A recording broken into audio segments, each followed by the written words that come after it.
Hello everyone, glad you joined me. Texas Deacon here. Hope you had a beautiful day. It was a beautiful day here in Texas. Day is March 30th, I think, 2014. And the title of this lesson is Obamacare equals death. And the scripture reading is Luke 5:28. You know, Luke was a doctor. That's the reason his writings are so precise. Luke 5:28.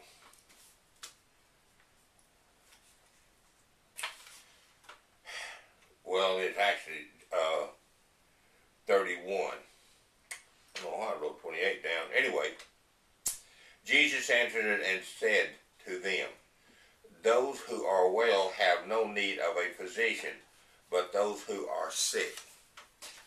Had to have a Bible scripture, and since I'm going to be talking about doctors in this one, I felt that very appropriate.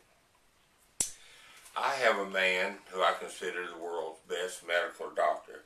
I recommend him to everyone, family and friends, and no one has ever been disappointed in that man. About a year ago, I go to him I see him at least 4 times a year, about every 3 months. Anyway, I say, "Doctor, I've been complaining the last couple of visits about just being extremely tired." Said, "We got to do something." And he says, "I believe you. You say you're tired."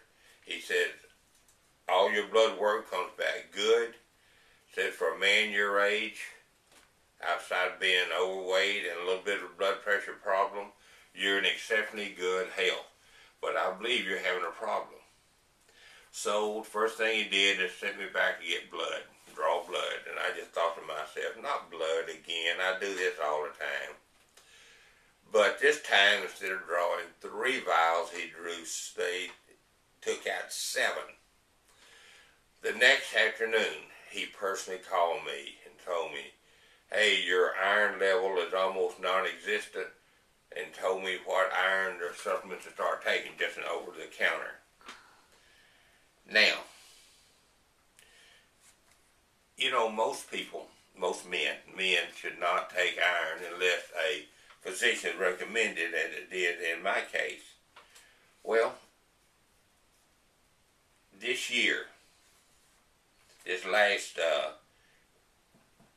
Monday, I had to go in again for my blood work, and I called them ahead of time and told them that I needed iron work, because if you don't do that, when you get there, it creates a little bit of a problem in 15-20 minute delay. Well, when I went in for the technician to take my blood and mentioned iron work, I started getting some beat around the bush answers, some hem-hawing and this and that. And she said something about the insurance company and not approving. I said, "Obamacare?" She said, "Yes." So, and I'm not even under that program as far as I know. I have Blue Cross Blue Shield. Had it for almost 45 years. And been very pleased with it. Anyway, so that got me looking at something. I'm an old dinosaur. I still have a checkbook. I write checks for a bunch of my stuff.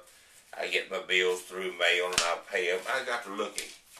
These are my share of the lab costs when having my blood work done. Now, here it is. I'm going back to 2013. I had 5 blood work done on 5 occasions, and I had I get my share of the cost. They were $6.54, $11.33, $4.23, $4.15, $3.63, for a grand total of $29.98 for the year 2013. Now, they wouldn't even do my blood work last Monday, and I got checking what I paid this year. $15.64, $16.92, $37.03, or a total of $69.59 for the first 3 months. $30 all last year, and it's already right at $70 for the first 3 months. This was supposed to be an Affordable Health Care Act, not what we have. And if it's going up for me, that means it's going up for everybody else. How are these people that couldn't afford insurance before going to afford it now? I don't have the answer to that. The future of Obamacare, the medical decisions could be made not by a doctor, but by a computer or a low-paid office clerk working and living in some third world country, if you can believe that. That's what I've been told by listening to some of these talk radio shows. And hey, I tend to believe it. It's called outsourcing, a way to cut costs. Everybody does it. Right now, your insurance company's doing it. Obamacare is a death sentence to many Americans. It's as simple as that. Until next time, may God continue to bless and forgive the United States of America. May God continue to bless Republic of Texas, and may God continue to bless you and yours.